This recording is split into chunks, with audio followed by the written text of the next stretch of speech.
Hey YouTube, Planet Aquarium MN, bringing you a real quick update on the two tanks. Everything's looking real good on this 75 gallon.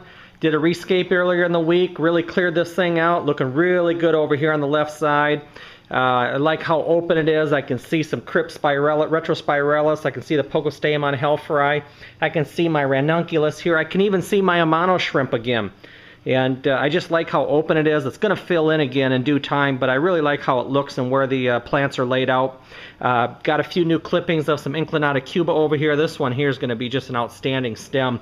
Just have two things left that I want to do on this tank.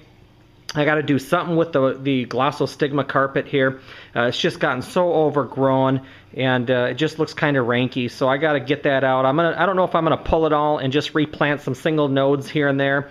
Glosso under high light and CO2 just can grow and grow and grow and become very invasive. It can smother other plants out. I had a bunch of dwarf baby tears over here. The Glosso just filled it in and smothered out the dwarf baby tears. I don't want the Glosso going anywhere near that Pogostemon hellfry over here. So I might either yank out the Glosso or just take it all out and then just put in a bunch of little single nodes here and there and just let it fill in over time, but it would take a long time for it to fill back in like it is right now.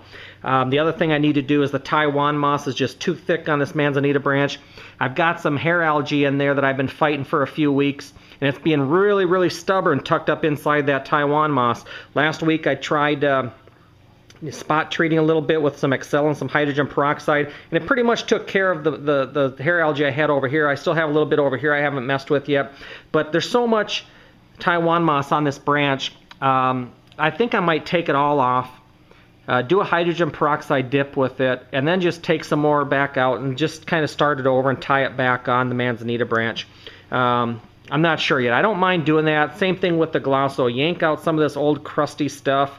Yank out these big piles of Taiwan moss and start over from scratch. I don't think that's a bad idea once in a while to have a fresh start with some plants. So anyways, everything's looking really good. The Cuba over there is looking awesome. The new Ludwigia senegalensis is looking awesome. The Limnophila aromatica back there is looking awesome. The few Blix I have left are looking great. Just got to clear up the Glosso and the Taiwan moss. It's got to go.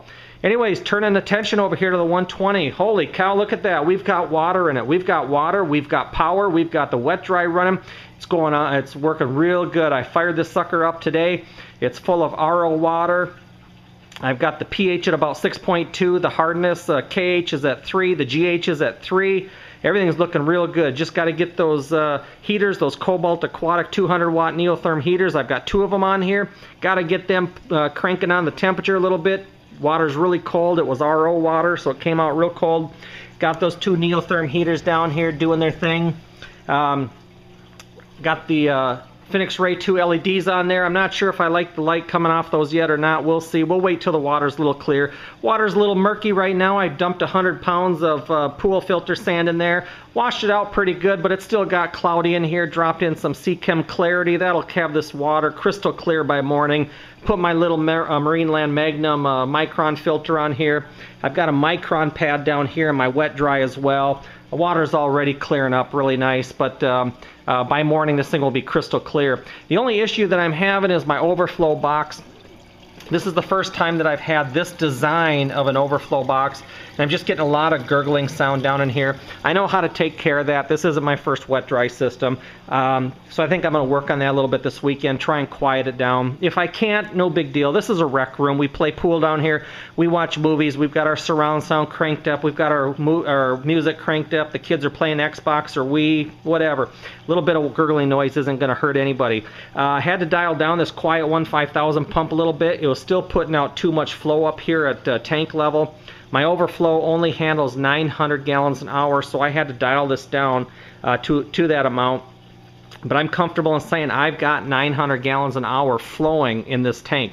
Not manufacturer flow rates like they might put on a big canister filter with no media and at 0 head. This is a true 900 gallons an hour coming out of this sucker. I've got dual returns on here. I've got nice flow coming out of them. I've got an extra little 800 gallon an hour circulation pump in there just to keep things kind of moving a little bit. But overall, I'm really happy. I'm really excited. I've got really nice flow coming through this wet dry. Everything's working like it should. Only thing I need to do yet down here, I've got a little temporary Home Depot special clamp-on light there. I had a couple of, I had a 100-watt daylight compact fluorescent on there, and it burned out. I put another one on, half an hour later it burned out. So I don't know if I've got a short or something going on with this fixture. So I'm going to pick up another one. Try a different one. This is just kind of a temporary thing, temporary solution until I can figure out what type of long-term refugium light I want to put in here. Probably like a little Marineland double bright or something. But no, I'm real excited. I got great water flow through the wet dry, you know, the refugium sump. Everything's going really good. So that's the update from Planet Aquarium MN. 120 is fired up, working out real nice. The 75 is looking great after that rescape. So anyways, it's Friday. Hope everyone has a wonderful weekend. We're heading out for dinner and some margaritas. And there's the two tanks. We'll catch you guys later.